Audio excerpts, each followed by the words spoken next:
วัสดีครับครั้งที่12วันที่1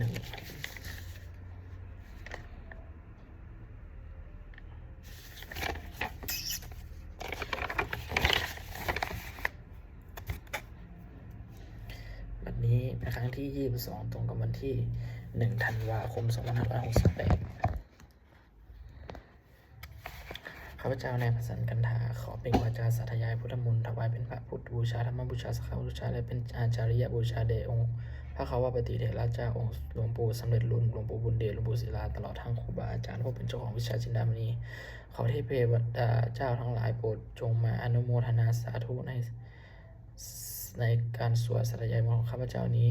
ขออนุภาพพระคุณพระรัตนตรัยครูบาอาจารย์และเทพเทวดาทั้งหลายโปรดจงดลบันดาลให้เจ้าของข้าพเจ้าเป็นสมาธิแก่ควรกับการสวดมนต์สาธยายมนต์ต่อไป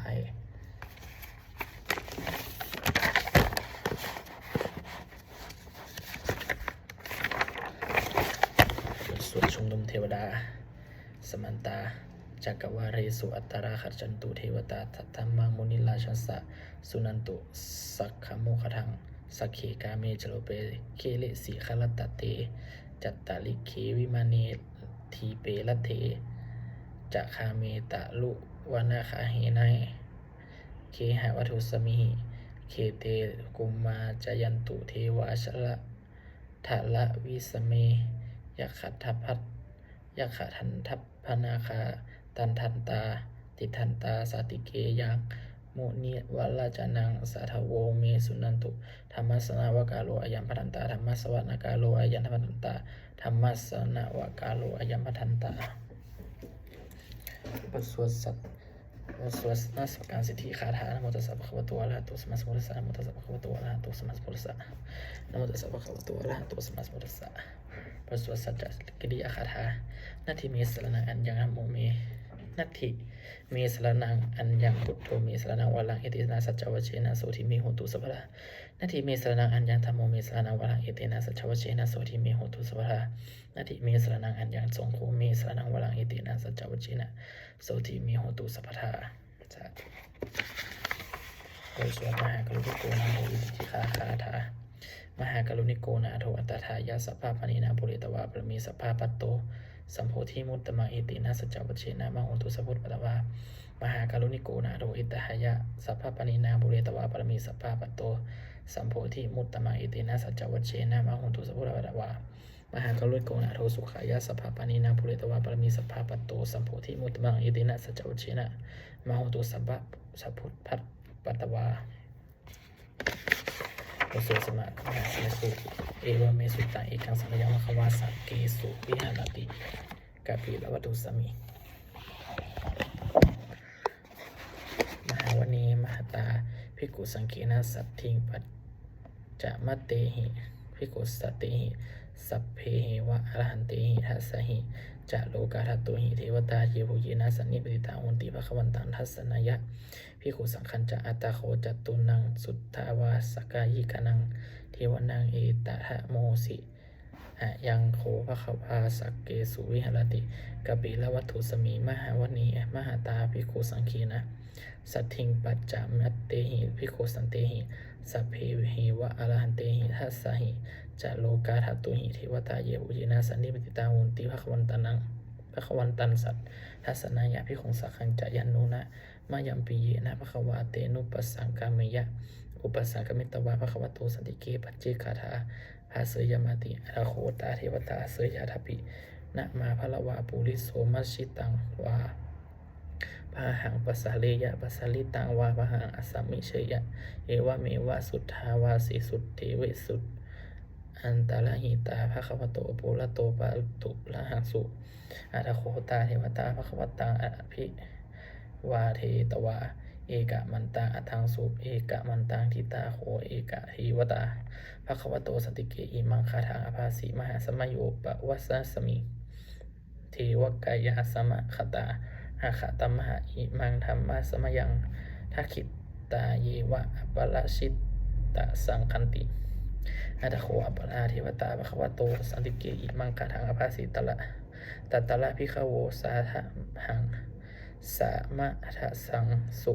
จิตตังอัตตโนอสุกัมมังกังสุสารทีวะนิหตานิขะเหตวาอินทริยานิรักขันติ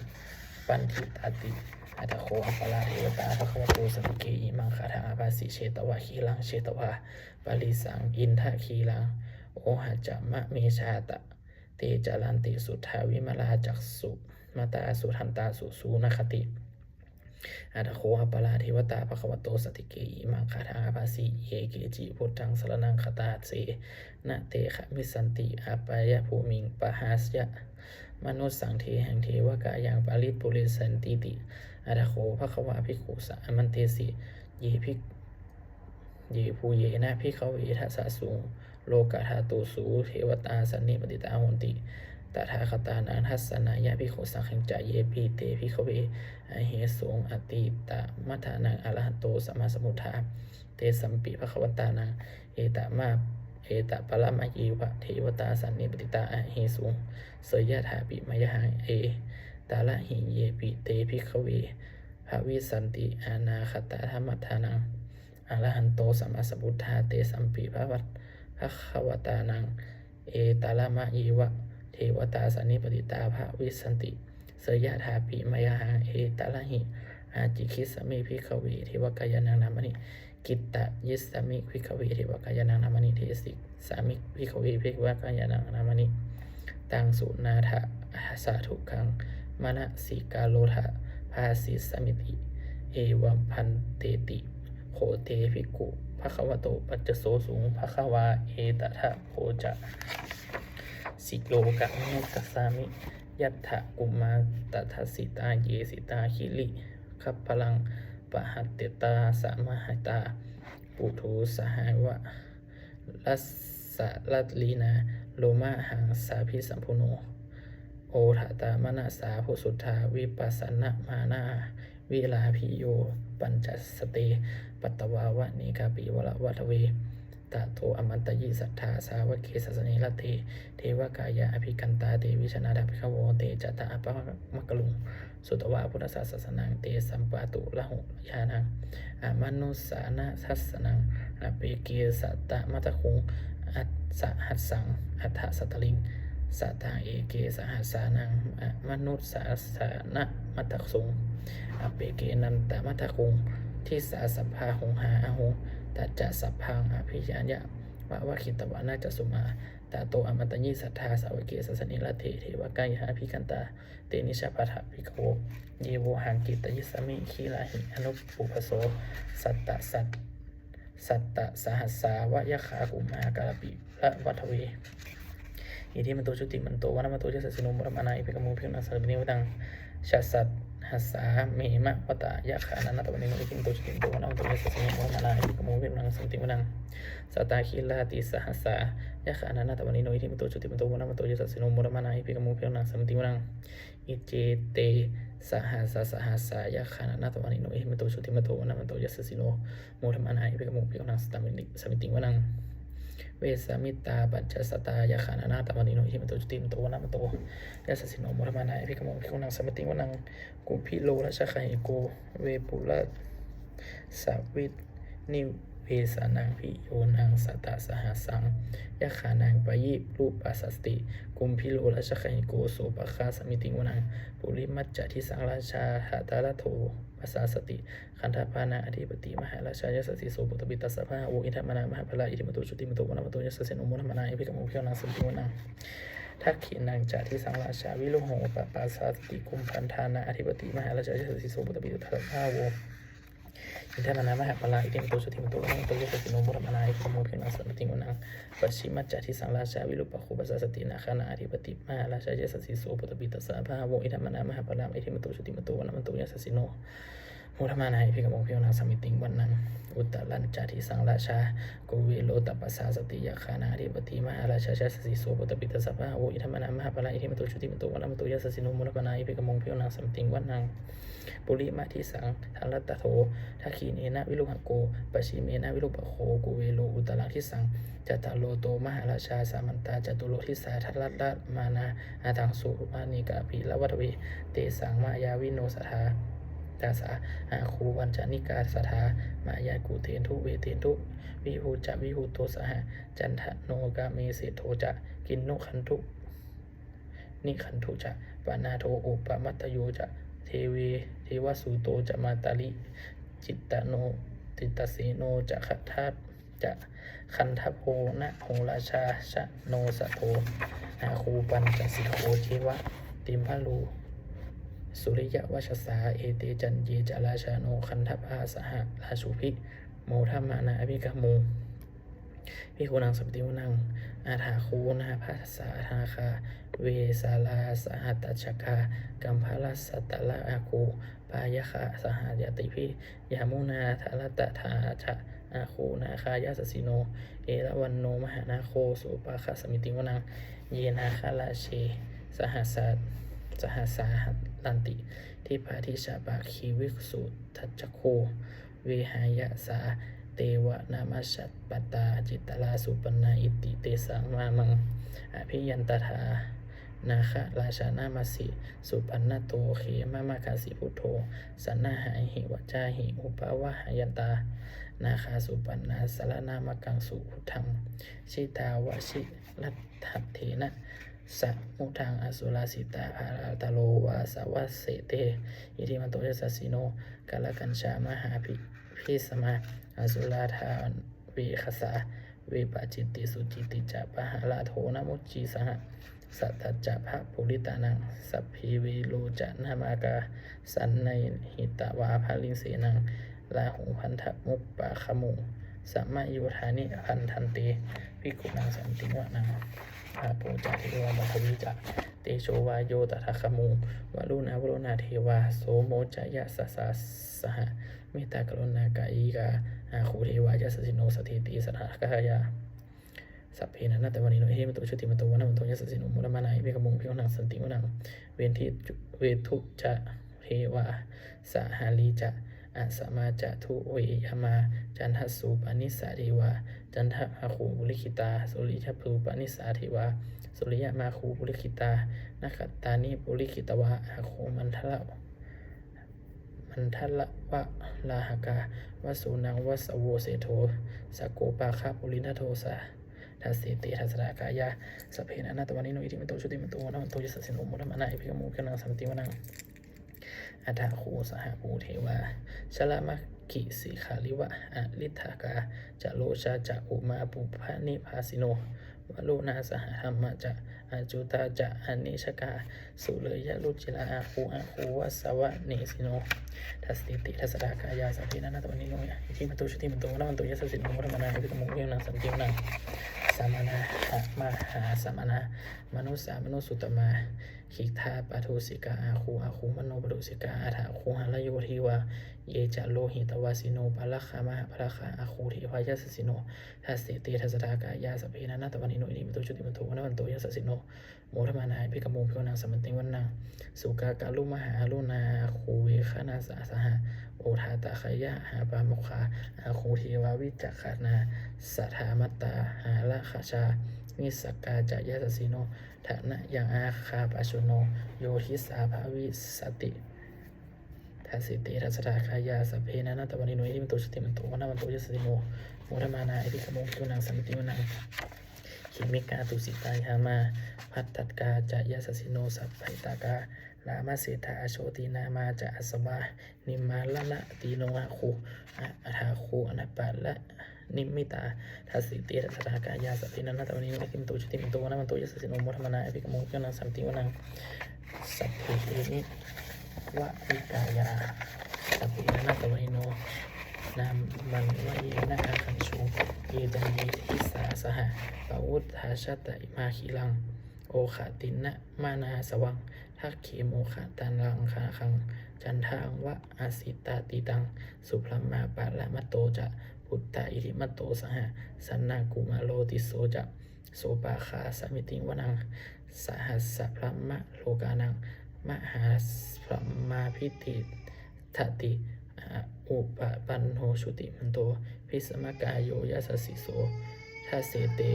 เสธาอิสลาอาคูปัจเจกาวะสาวัตติโนเตสัญจะมัชโตอาคา หาลิโตอะภะละภะลิวาลิโตเตจะสัพเพอภิกันเตสินทีทีเวสัพพมเกมาลเสนาอภิกามิปัสสะกันนะหัสสะมันทิยังเอถะคันทันคันนะหัตถะพันธะทะลาเขนะพันธะมัทุโอสัมมันตาภลิวาเลทะมาโวมุจจิทะมุจจิตตะมุจจิทะโกจินังอิติตัทธะมหาเสโนนะกันนะหาเสนังอเปสยิ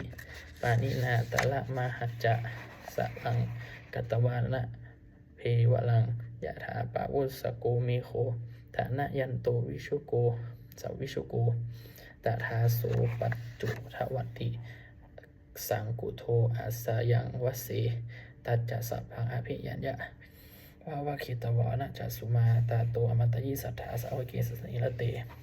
มาลเสนาอภิกันตาเตวิชานาถาภิกโมเตจตาอัปปะมะกะโลสุตวาพุทธศาสนาวิรัตเควีตละเคหิปกาโมเนสังโลมัมปิอภิชยุสัพเพวิชิตะสังขามาพยาติตายาสสิโนโมทันติสหภูเตหิสาวกิเตเชนะชะเนสุตาติสาธุบทสวดจุลยชัยประกอบ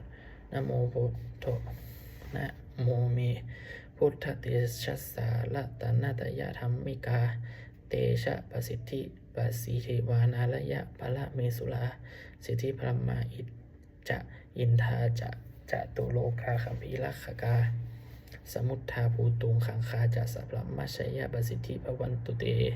ชัยยะชัยยะธรณีอุรธีนาทีชัยยะขะคนละนิสัยนิไลใสเสนามาลุราชาพลนรชีชัยยะคัมเพละโสปีนาเคนาคีเบสัจจตุจะภูตาราเกียกาลีชัยยะทุนิมิตโลคีชัยยะสิงคีสุธาธานะมุขชาชัยยะวัลลุนะมุขสาตาชัยยะจัมปาทินาคะกุลละคันโทชัยยะคันชาคนนัตโลสุกละสุกะละผู้ชงสีหาพยาคาทีปาชัยยะวัลลุนะมุขยาตาชิตาเสนาลีปุณทิสุธรดีชัยยะสุขาชีวีชัยยะธรณีทะเลสราสุชัยยะธรณีสาธิมสราชัยยะมังกลานัญญาพระข้อเคยชัยยะวัลลุนะยะเคชัยยะละเคเสสุละพุชเตชาชัยยะธรรมเมทัคนาชัยยะราชาธิราชาชัยยะปัตตวิสัพพังชัยยะอรหันตาปัจเจกาพุทธสาวังชัยยะมเหสุโลหะลินทวาชัยยะพระมาสุราโคชัยยะนาโควิโลหะโควิโลปะโคจันทิมาลวีอินโทจะเวนะเตโยจะกุเวโลวะลุโนปิจะยักขิวาโยจะปะชุนโหกุมาโลทัตตะลัทธะโกอัสธาอัตถาละสามหาเทวาสิทธิตาสัพปะสาอาทายโยอิสิโนสาวกาสัพพาชัยยะลาโมภวันตุเตชัยยะธัมโมทัสสะสังโฆจะทัสสะปาโลจะชัยยะกังเอเตนะชัยยะเตเชนะชัยยะโสธีภวันตุเตเอเตนะพุทธเตเชนะโหตุเตชัยยังมังคลังชัยโยปิพุทธสัสสิริมโตอายังมัสสัจจะปะพิมโตปะชัยโยโคสยัมโพธิมันเตปโมทิตาชัยยะตถาสัพพะมะคณามหิสิโนชัยโยปิพุทธสัสสิริมโตอายังมัสสัจจะปะพิมโตปะชัยโยโคสยัมโพธิมันเตปโมทิตาชัยยะตถาอินทคณามหิสิโนชัยโยปิพุทธสัสสิริมโตอายังมัสสัจจะปะพิมโตปะชัยโยโคสยัมโพธิมันเตปโมทิตาชัยยะตถาเทวคณามหิสิโนชัยโยปิพุทธสัสสิริมโตอายังมัสสัจจะปะพิมโตปะชัยโยโคสยัมโพธิมันเตปโมทิตาชัยยะตถาสุปันนคณามหิสิโนชัยโยปิพุทธสัสสิริมโตอายังมัสสัจจะปะพิมโตปะชัยโยโคสยัมโพธิมันเตปโมทิตาชัยยะตถาคณามหิสิโนชัยโยปิพุทธสัสสิริมโตอายังมัสสัจจะปะพิมโตปะชัยโยโคสยัมโพธิมันเตปโมทิตาชัยยะตถาสัพพะมะคณามหิสิโนชัยโยยันโตโพธิยามูเลสักกายนังนันทิวัตโนเอวังตาวังวิชัยโยโหหิชัยยะสุชัยยะมังคะเลอะปัสลาชิตาปัลลังเกสีเสปัทวิโปคะเลอะพิเสเกสัพพะพุทธานังขัดอัต ขับปะโตปะโมทัตติสุนัขัตตังสุมังคลังสุปะพาตังสุหุทิตังสุขโนสุมุหุโตจะสุยิทังพรหมจาริสุปะทักขีนังกายกัมมังวจากัมมังปัตถขีนังปัตถขีนังมโนปันกัมมังปะนิทีเตปัตถขีนาปัตถขีนานิกัตตวานะละพันตัดเถปัตถขีเนเตอัฏฐรัตถาสุขิตาวิลุหาพุทธศาสเนอโลคาสุขิตาโหทะสหสะเพหิยาติพิสุนันตุโหโตเยเทวะอัสมิงญาณิอธิคตาทีขายุกาสัทธาโหตุสุขิตาโหตุสัพเพสัพพทาละขันตุสัพพะสัทธา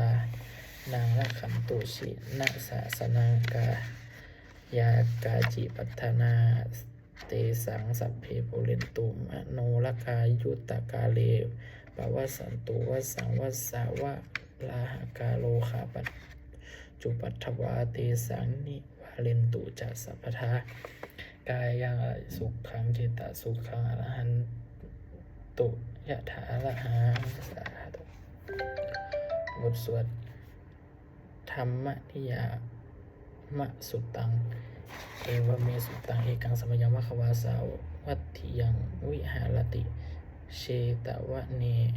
อานากปิทิกาสะอาลเมตัตตะละโขภิกขวาภิกขุอามันเตสิภิกขวติภวะทันเตติเตภิกขุภควโตปัจจโสสมภควาเอตทะโวจะอุปทาวาภิกขเวตถาคตานังอนุปทาวาตถาคตานาทิตาวะสาธาตุธรรมทิตตาธรรมนิยามตาสัพเพสัคลานิจติ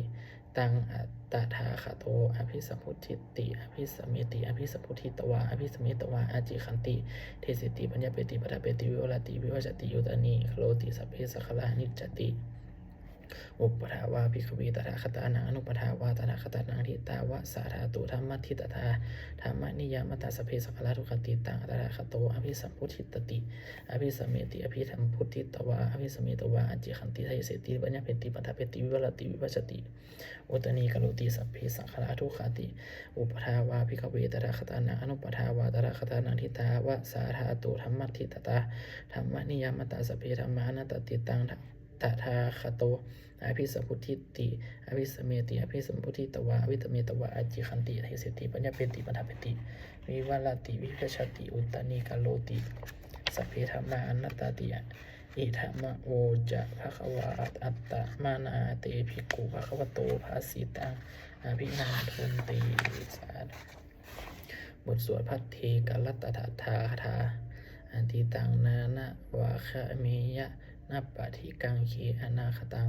บุคคลไม่ควรที่ถึงสิ่งที่ล่วงไปแล้วด้วยความอะไรและไม่พึงพะวงถึงสิ่งที่ยังมาให้ถึงยะถะตีตัมปะหีนันตังอัปปตัจจะ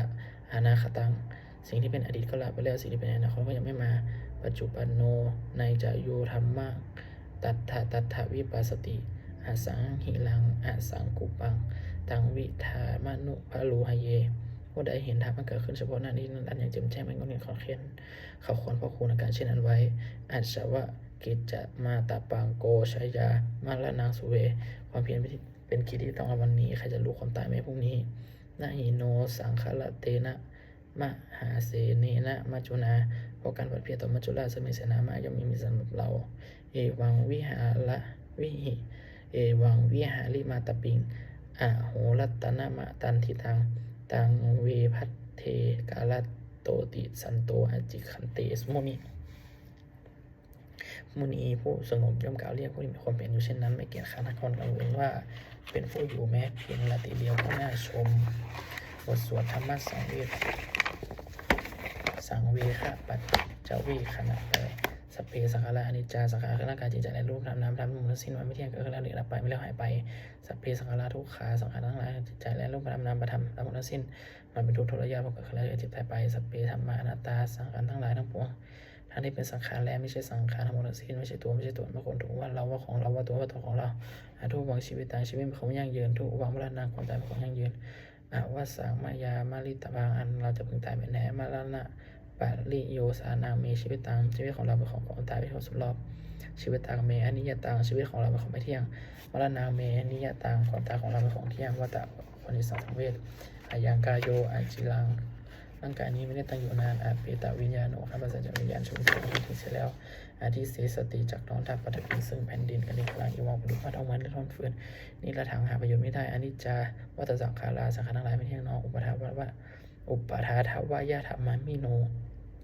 มีความเกิดขึ้นแล้วมีความเสื่อมเป็นธรรมดาอุปชิตตวะนิรุยันติขั้นเกิดขึ้นแล้วย่อมมีดับไปเตสะโมปะสะโมสุโข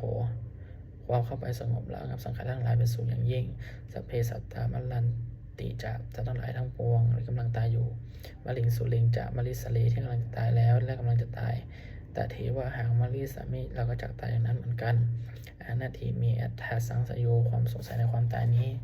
ย่อมไม่มีแก่เราเลยบทสวดเมตตายังพิจิกกุศลังกัมมังสัพเพหิสยพะเตหิกัตตังปุนังโนอนุโมทันตุสุนันตุโหโตเยเทวะอัสมิงญาณิอธิคตาทีขายุกาสัทธาโหตุสุขิตาโหตุทุกขาปมุจจันตุปาตาปีตาสุขิตาโหตุทุกขาปมุจจันตุสัพเพยติกาสุขิตาโหตุทุกขาปมุจจันตุสัพเพอายตติกาสุขิตาโหตุสุขาปมุจจันตุสัพเพปิสาสัพเพยคาสัพเพเปตาสุขิตาโหตุทุกขาปมุจจันตุสัพเพอัจฉริยปัชชายะสุขิตาโหตุทุกขาปมุจจันตุสัพเพนักขะสุขิตาโหตุลูกค้าปมุจจันโตสัพเพเทวาสุขิตาโหตุลูกค้าปมุจจันโตสัพเพสามิตินางสามิชันโทสาธุวสุรุชมสมหลวงปู่ทวดนะโมโพธิสัตว์อาคันติมายาอิติภะคะวานะโมโพธิสัตว์อาคันติมายาอิติภะคะวานะโมโพธิสัตว์อาคันติมายาอิติภะคะวาสาธุปฏิทานะคาถายาเทวตาสันติวิหารวาสินีทูปีคะเลโพธิคะเลตหิงตาธรรมะทาเนนะภะวันตุภูชิตาโสธิกะโลนเตถะวิหารมันทะเลเทลาจะมัชชานาวกาจะพิกโวสาลามิกาฐานะปฏิติอุปาสกาขามะจะเทสานิขมาจะอิสลาสัมปานะสุตาสุขิตาภวันตุเตชลาภูชาเยปิจะอันทัสสัมภวาสังเสทัชตาหัตถาวุภาปัมมติกานิยานิกังธรรมวลังปัจจิกจัตเตสัมเพปิทุกขสะกะโลนโหตุสังขยังธาตุจิลังสตังธรรมโมธรรมัทธาลาจะปะปุคลาสังโฆโหตุสมะโควะอัฏฐายะจะหิตายะจะอัมเหละคันตุสัทธัมโมสัพเพปิธรรมจาริโนหุติสัมปาปุเนยามะธรรมีอริยปวิตปเวทิเตปัสสนาโหตุสัพเพปิปานิโนพุทธศาสเนสัมมาทาลังปเวชันโตกาเลเทโวภวัสสตุอุทธิภาวายะสัตตานังสัตมิทางเนตุเทเมทินิงมาตาปิตาจะอัตตรชังนิจังละคันติปุตตะกังเหวังธรรมเมนะราชาโนปะชังละคันตุสัพพทาเทวตาปุชุโยชนะคาถาบทสงฆ์เทวดาทุกขปัตตาจนิทุกขาพยาปัตตาจนิพยาโสกัปปัตตาจนิโสกาโหตุสัพเพปิปานิโนเอตาวะยตาเอตาวตาจะอัมหิสัมภตังปุญญาสัมปทังสัพเพเทวานุโมทันตุสัพเพสัมปติสิทธิยาทานังทาทันตุสัทธายะสีลังคขันตุสัพพทาภาวนาภิละตาโหนตุขันฉันตุเทวตาขาตาสุมังคลังคาถาโหตุสัพพังสุมังคลังละคันตุสัพพเทวตาสัพพะพุทธานุภาเวนะสุธิโหตุนิรันตาลังโหตุสัพพังสุมังคลังละคันตุสัพพเทวตาสัพพะธรรมานุภาเวนะสุธิโหตุนิรันตาลังโหตุสัพพังสุมังคลังละคันตุสัพพเทวตาสัพพะสังฆานุภาเวนะสุธิโหตุนิรันตาลังสาธุสัพเพพุทธาพระปัตตาปัจจิกานันจะยังพลังอันตนาจติชินาลักขมพันมิสัมโสสองสัพเพพุทธาพระปัตตาปัจจิกานันจะยังพลังอันตนาจติชินาลักขมพันมิสัมโสสัพเพพุทธาพระปัตตาปัจจิกานันจะยังพลังอันตนาจติชินาลักขมพันมิสัมโสสี่สัพเพพุทธาพระปัตตาปัจจิกานันจะยังพลังอันตนาจติชินาลักขมพันมิสัมโสห้าสัพเพพุทธาพระปัตตาปัจจิกานันจะยังพลังอันตนาจติชินาลักขมพันมิสัมโสหกสัพเพพุทธาพระปัตตาปัจจิกานันจะยังพลัง อรหันตานันจติเชนะละขัมพันมิสัมปโสเจตสเวพุทธาพระปัตตาปเจกานันจะยังพลังอรหันตานันจติเชนะละขัมพันมิสัมปโสแปดสเวพุทธาพระปัตตาปเจกานันจะยังพลังอรหันตานันจติเชนะละขัมพันมิสัมปโสกาสเวพุทธาพระปัตตาปเจกานันจะยังพลังอรหันตานันจติเชนะละขัมพันมิสัมปโสสาธุ